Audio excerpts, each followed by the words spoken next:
Hello বন্ধুরা, তো দাদুর বাড়িতে রয়েছি। তো এখানে দমদম বইমেলা হচ্ছে ইন্দিরা ময়দানে, তাই বিকালবেলা মেলা খোলার সঙ্গে সঙ্গে চলে এলাম। দেখে নেওয়া যাক ভিতরে কেমন মেলা বসেছে।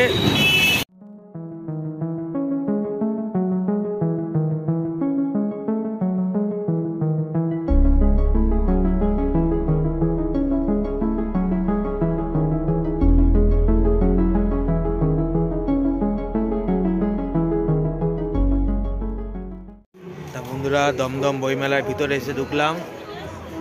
মাঠটা একটু ছোট, ইন্দিরা ময়দান, তবে বেশ কয়েকটা দোকান বসেছে ছোট ছোট করেই। দেখে নেওয়া যাক কী কী দোকান বসেছে, কী কী বই আছে।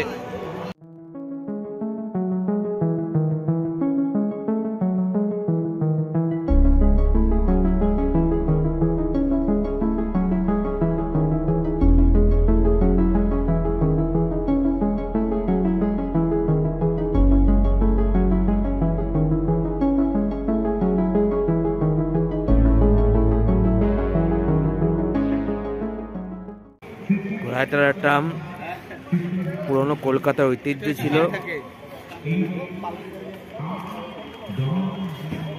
ভালোই লাগছে দেখতে।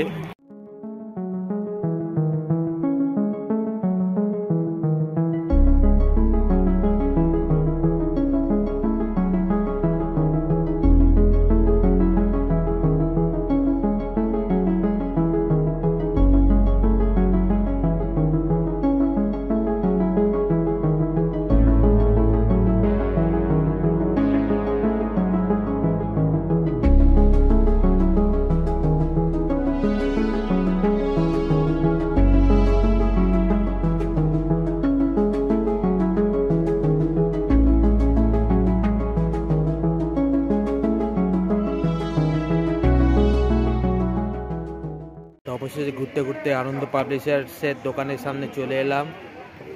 ছোট স্টল, বইমেলার মতো অত বড় নয়, তবে দাম সেই বড়ই হবে, কিডনি বেচার মতো। একটু ঘুরে নিই ভিতরটা, তবে বাকি মেলাটা ঘুরে দেখাবো। একটু ঘোরাঘুরির পর বসলাম। এখানে কবিতা পাঠের অনুষ্ঠান হচ্ছে, কিছুক্ষণ দেখে বাকি মেলাটা ঘুরেই দেখাবো আপনাদের।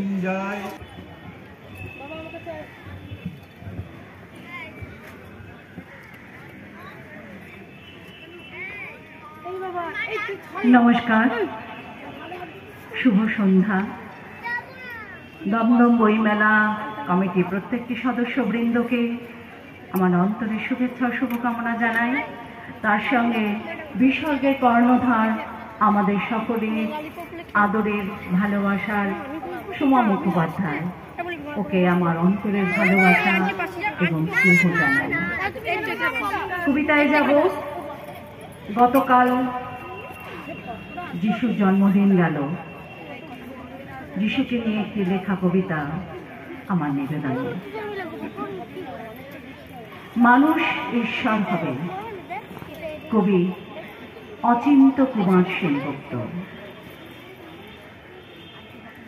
ঈশ্বর মানুষ হয়েছেন, মানুষ এবার ঈশ্বর হবে। সামান্য কটি বস্ত্র পরিয়ে ক্রুশে আরোপ করা হলো যিশুকে।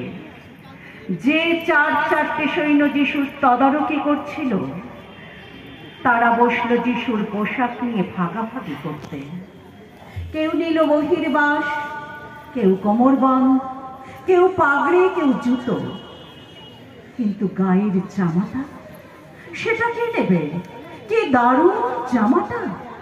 কোথাও এক পর সেলাই নেই, সমস্তটাই একসঙ্গে বুনে তোলা। বুঝি ওর মার তৈরি, কিন্তু সেটাকে ছিঁড়ে তো আর চার ভাগ করা যায় না। এসো আমরা যুবক খেলি, দেখি কার বরাত খোলে। যিশু নিদারুণ যন্ত্রণায় রিক্ত হচ্ছেন, আর তারই ক্রুশের নিচে যুবক খেলছে সৈন্যরা। যিশু নিদারুণ যন্ত্রণায় নিপীড়িত মানুষের মধ্যে কাঁদছেন ঈশ্বর। আমরা সেদিকে দেখছিও না তাকিয়ে, কে কোন ভোগ্য বস্তু আয়ত্ত করতে পারে সেই ফিকিরেই চলছে যুগ খেলা। চরম মুহূর্তে যিশু পাপীকে ত্যাগ করেন না, চরম মুহূর্তেও তিনি পাপীর প্রতিবেশী। পাদ্রী পুরোহিত থেকে পথচারী সকলেই গালি দিচ্ছে, কতই তো বলে বেড়াতে তুমি ঈশ্বর পুত্র, কই পুত্রত্ব দেখাও, নেমে এসো ক্রুশ থেকে। আবার কেউ বলা বলি করছে, যদি পুত্র হতো ভগবান নিশ্চয় ভালোবাসতেন ওকে, নেমে আসতেন সাহায্য করতে। যখন কেউ আসছে না বোঝা যাচ্ছে ওর বাহাদুরি, কিন্তু যিশু যদি আসতেন নেমে কি প্রমাণ হতো? প্রমাণ হতো যিশু ক্রুশ পর্যন্তই পৌঁছতে পারে, ক্রুশ অতিক্রম করে পৌঁছতে পারে না মৃত্যু পর্যন্ত। যতক্ষণ ক্রুশ বহন করবে ততক্ষণই প্রেম, ক্রুশ অতিক্রম করলে আর প্রেম নয়, যেন প্রেমেরও কোনো টানা যায় সীমারেখা। এতটুকু, এত দূর, এত অবধি, শুধু বাঁচানোই প্রেম, মারে না। এমন কোন যন্ত্রণা আছে যা প্রেম সইতে পারে না? এমন কোন লাঞ্ছনা আছে ত্যাগ করতে পারে না? যিশু হঠাৎ আর্তনাদ করে উঠলেন, হে ঈশ্বর, হে মানুষের ঈশ্বর, কেন আমাকে ত্যাগ করবে? এ কান্না তো আমাদের কান্না, এ নালিশ তো আমাদের নালিশ।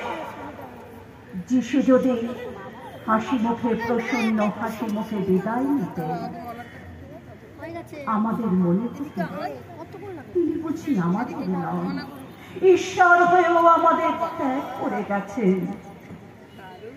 আমাদের কান্নায় তার কাঁদা হতো না, আমাদের রক্তে ছুটত না তার রক্ত। মানুষ ঈশ্বরকে হত্যা করল, মানুষকে বাঁচিয়ে দিলেন ঈশ্বর। মানুষ ঈশ্বরকে দিল নশ্বরতা, ঈশ্বর মানুষকে দিলেন অমরত্ব। ঈশ্বর মানুষ হয়েছেন, মানুষ এবার ঈশ্বর হবে। ঈশ্বর মানুষ হয়েছেন, মানুষ এবার ঈশ্বর হবে। ধন্যবাদ। কবিতা পাঠ শুনে উঠলাম, বাকি মেলাটা ঘুরে দেখবো।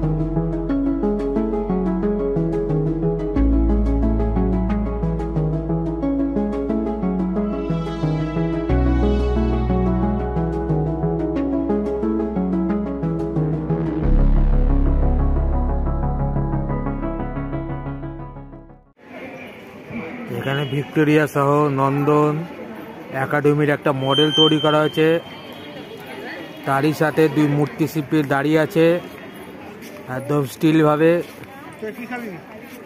খুবই কঠিন কাজ এটা, এদের স্যালুট জানাই এরকম সুন্দর প্রদর্শন করার জন্য। মেলায় ঘুরে বেশ খিদে পেয়ে গেছিল, তাই এটা চিকেন কাটলেট দিয়ে দিলাম, এটা খাবো, তারপর কফি খেয়ে এখান দিয়ে বেরোবো। তো সেটা সন্ধ্যা নামছে ধীরে ধীরে, তাই কফি নিলাম 1 কাপ। ভালোই হয়েছে কফিটা। যাই হোক, মেলা ভালোই ঘুরলাম, ছোট মাঠের মধ্যে বেশ ভালোই একটা বইমেলা করেছে দমদমে। বলা চলে কলকাতা বইমেলা ড্রেস রিহার্সালটা করে গেলাম, কিছু বই দেখে গেলাম যেগুলো কলকাতা বইমেলা থেকে কিনবো, আর লিটল ম্যাক থেকে একটা বই কিনলাম ছোটো মোটো। বেশি কিছু এখানে খরচা করলাম না, কারণ বইমেলা সামনেই 18 তারিখ, ওখানে প্রচুর টাকা খরচা হতে চলেছে বইয়ের পিছনে। এই কফিটা শেষ করে আবার দাদুর বাড়ি ফিরবো। তাই ভিডিওটা আমি এখানেই শেষ করলাম। দেখা হবে পরবর্তী কোনো ব্লগে। টাটা।